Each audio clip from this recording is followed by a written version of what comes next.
Hi friends, అందరూ ఎలా ఉన్నారు? బాగున్నారు? అందరూ శ్రావణ శుక్రవారాలు పూజలు చేసుకుంటూ హ్యాపీగా ఉండాలని కోరుకుంటూ ఒక వీడియో అయితే చేస్తున్నాను.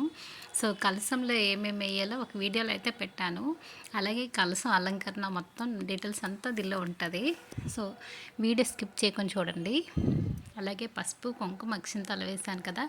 ఒట్టివేర్లు కూడా లక్ష్మీ అమ్మవారికి చాలా ఇష్టం అనేసి విన్నాను. చాలా మంచిదటండి. శివునికి అభిషేకంలో కూడా వాడతారు కదా. సో అవి కూడా వేసాను. అలాగే జవ్వాది ఉంటే జవ్వాది వేసుకోండి, లేకపోతే పచ్చకర్పూరమైనా వేసుకోండి, చాలా మంచిది. మంగళ ద్రవ్యాలు ఏ ఉన్నా పర్లేదండి, ఏ ఉంటే అవి వేసుకోండి. జవ్వాది లేకపోయినా కర్పూరమైనా వేసుకోండి. అలాగే ఒక కాయిన్ అయితే వేసుకోండి. చాలా మంచిదండి, లక్ష్మీ అమ్మవారిగా భావిస్తాం కదా. ఏ కాయిన్ ఉంటే ఆ కాయిన్ అండి, వెండిది ఉంటే వెండిది, ఇంకా రాగిది ఉంటే రాగిది, మామూలుగా ₹1 కాయిన్లు ఉంటాయి కదా, అదైనా పర్వాలేదు. సో బంగారం అయితే చెప్పనండి, ఇంత రేట్ అయిపోతే ఇంకా బంగారం ఇంకేంటి వేస్తాం. ఇంకా నేను ఒక ప్లేట్ తీసుకొని బియ్యం అయితే వేసుకున్నాను. బియ్యం పైన అయితే ఒక ముగ్గు వేసుకోండి, ఏదో ఒకటి.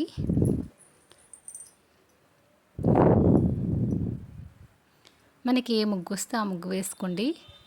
అంటే పద్మం వేస్తే ఇంకా మంచిది. సో పద్మం రానోళ్ళు ఎవరున్నారు? పద్మం అందరికీ వచ్చు కదా, పద్మ ముగ్గే వేసుకోండి, చాలా మంచిది. అమ్మవారికి ఇష్టమైన ముగ్గు కదా.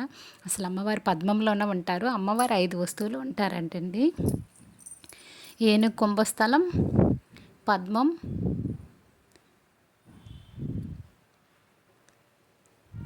మొన్న వీడియోలో చెప్పాను కదా.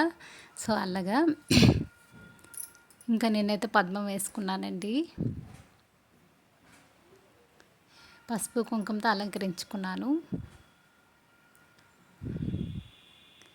ఇంకా నేనైతే కలశాన్ని అయితే ఇంకా ఏర్పాటు చేసుకుంటున్నాను కదా.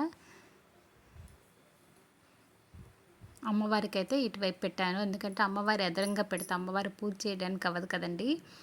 అందుకనేసి ఇంకా అమ్మవారికి పెట్టాను. ఇంకా కలశానికి అయితే బొట్లు పెట్టేశాను. ఇంకా ఒక కొబ్బరికాయ తీసుకోండి, పెద్ద కొబ్బరికాయ తీసుకోండి, అంటే కలసం కరెక్ట్గా ఉండాలి కదా, అందుకనేసి. బ్లౌజ్ పీస్ వచ్చి నీలమైన నలుపైన కాకుండా ఇంకేదైనా పర్లేదండి. ఎక్కువ రెడ్ను గ్రీన్ పెట్టుకుంటే ఇంకా మంచిది. అమ్మవారికి అయితే నేనైతే ఇలా బొట్టు పెడుతున్నాను. చాలా పెద్ద బొట్టు పెట్టాలనుకుంటున్నాను.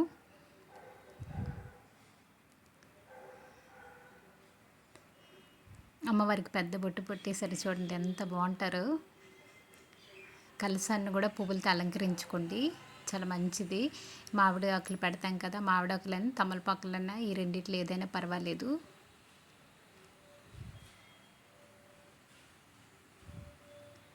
ఇంకా అమ్మవారి కుంకుమ బొట్టు అయితే పెట్టేస్తాను. ఎప్పుడు కుంకుమ బొట్టు పెట్టేటప్పుడు దేవుళ్ళకు మనం బొట్లు పెట్టేటప్పుడు ఫోటోలకైనా విగ్రహాలకైనా ఉంగరం వేలుతో పెట్టాలి, అప్పుడే మంచిదండి.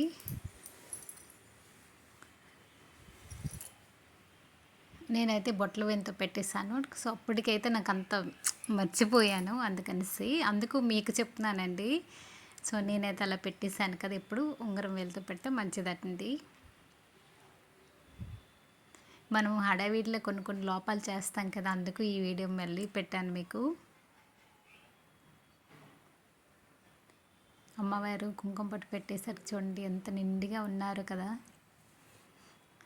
ఇంకా పువ్వులతో అలంకరించుకుంటాను. అలాగే పసుపు కొమ్మ అయితే ఒకటి వేసుకోవాలండి.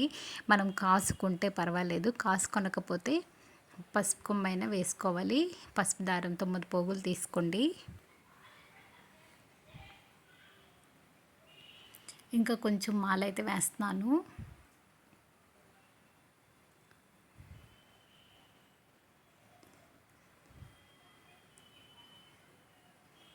కలశాన్ని కూడా అమ్మవారిగా భావిస్తాం కదా. ఒక పువ్వులు ఏదో ఒక మాల చిన్నది వేసుకోండి, చాలా మంచిది. చూడండి అమ్మవారు.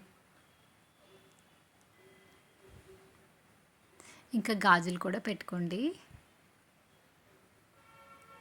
కలశానికి గాజులు వేస్తాం కదా, వేసుకోవాలి. రెడ్ అయినా గ్రీన్ అయినా వేయండి, అమ్మవారికి ఇష్టమైన కలర్ వేయండి. లేకపోతే 2 వేయచ్చు, రెడ్ గ్రీన్ కూడా వేయచ్చు. నా కలసం అయితే ఇలా రెడీ చేసుకున్నాను. ఈ వీడియో నచ్చితే ఒక లైక్ చేయండి, షేర్ చేయండి.